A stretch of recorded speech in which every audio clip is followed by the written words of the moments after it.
السلام علیکم۔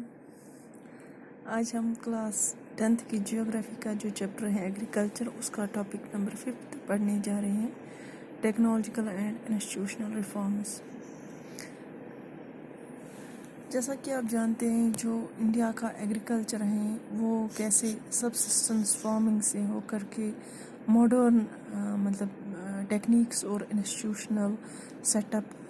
پہ اس نے ڈیولپ کیا ہے، تو کیسے ہمارا ایگریکلچر جو ہے وہ کیسے ڈیولپ ہوا ہے وہ ہم آج پڑھیں گے۔ تو جب انڈیا نے انڈیپینڈنس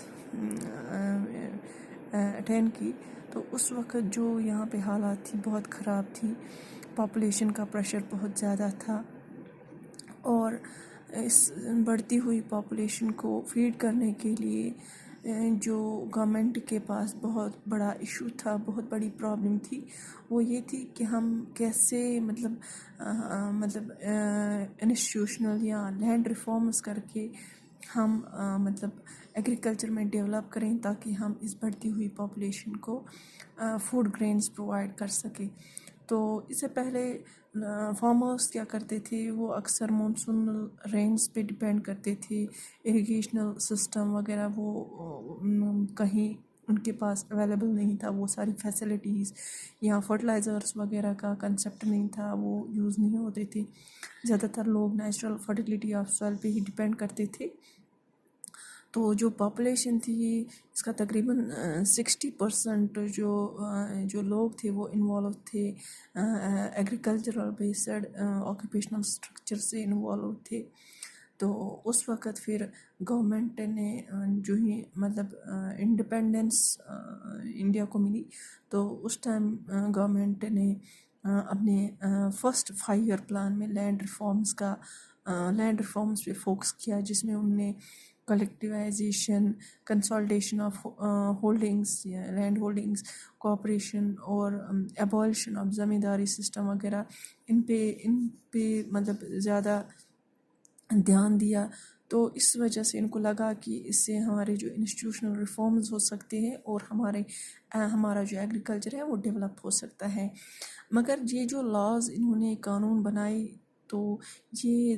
زیادہ تر چلے نہیں، یہ زیادہ تر امپلیمنٹ نہیں ہوئے، بہت ساری جگہوں پہ یہ بہت ہی کم ان کا اثر رہا۔ تو اس کے بعد گورنمنٹ نے سوچا کہ ہم کچھ الگ اسٹریٹجیز اپنائیں گے جس سے ہم انڈین ایگریکلچر کو ڈیولپ کر سکتے ہیں، جیسے کہ گورنمنٹ نے یہ گرین ریولوشن اور وائٹ ریولوشن ایسے اسٹریٹجیز اپنائے۔ جو گرین ریولوشن ہے وہ فوڈ گرینز میں ہوا، تو پرٹیکولرلی جو یہاں پہ 1960s میں آیا گرین ریولوشن، پرہیپس 1966 میں، تو وہ ویٹ کراپ میں آیا۔ تو موسٹلی جو اس وقت اسٹیٹس تھی جنہوں نے اپنایا وہ تھی پنجاب، ہریانہ، تو باقی جو اسٹیٹس تھی انہوں نے وہ نہیں کر پائے۔ اسی طرح وائٹ ریولوشن، تو یہ دو جو ہیں یہ ریولوشنز، ان کی وجہ سے بھی کچھ اچھا خاصا ڈیولپمنٹ نہیں ہوا۔ ان کی وجہ سے جو ڈیولپمنٹ ہوئی وہ کہیں کچھ ہی حصوں تک محدود رہی، جیسے گرین ریولوشن میں نے بولا یہ پنجاب اور ہریانہ میں، کیونکہ وہاں پہ جو لینڈ ہولڈنگ سائز ہیں وہ کافی بڑا ہے ان کے پاس۔ اسی طرح وائٹ ریولوشن جس میں یہ دودھ کا انقلاب، اس کو آپریشن فلڈ بھی کہا جاتا ہے، تو یہ ان میں کچھ ہی ویرائٹیز بریڈز کا یہ ہوا۔ تو باقی جو ٹریڈیشنل ویرائٹیز تھی، چاہے فوڈ کراپس کی یا ٹریڈیشنل یا باقی جو ویرائٹیز تھی یا بریڈز تھی اینیملز کی، تو وہ اگنور ہوتی گئی۔ تو اس وجہ سے گورنمنٹ نے سوچا کہ کچھ ایسے انیشیٹیوز لے لیں جن سے ہم اوورال انسٹیٹیوشنل اور ٹیکنیکل ریفارمز کر سکتے ہیں، جس وجہ سے ہمارا ایگریکلچر جو ہے وہ ڈیولپ ہو سکتا ہے۔ تو 1980s میں اور 1990s میں ایک comprehensive land development program initiate کیا گورنمنٹ نے، جس میں انسٹیٹیوشنل اور ٹیکنیکل ریفارمز بھی آئے، جیسے کہ اگر فارمرز کو خسارہ ہوتا ہے، کہیں پہ ڈراٹس یا فلڈس یا کچھ ایسے نیچرل یا کچھ ہیزارڈس آتے ہیں کچھ ڈیزاسٹرس آتے ہیں تو اس ٹائم کیا گورنمنٹ نے ان کو ایک انشورنس اسکیم رکھی اس کے لیے، کراپ انشورنس اسکیمز، اور بہت سارے مطلب اسٹیپس اٹھائے، جیسے establishment of Grameen banks, loans وغیرہ فیسلٹیز، یہ سب فیسلٹیز فارمرس کے لیے اویلیبل رکھی گئی، جیسے KCC کسان کریڈٹ کارڈ، جس پہ بہت ہی کم انٹرسٹ پہ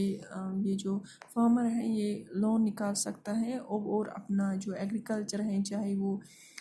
باغ ہو چاہے وہ کراپس ہو،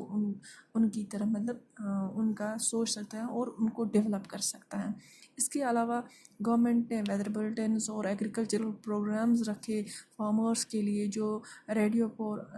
پر اور ٹیلی ویژن پر براڈ کاسٹ کیے گئے۔ اس کے علاوہ بھی بہت سارے اسٹیپس اٹھائے، جس وجہ سے ہم دیکھ سکتے ہیں آج کل جو ہمارا جو ایگریکلچر ہے وہ کافی ایڈوانسڈ ہو گیا ہے، اور ہم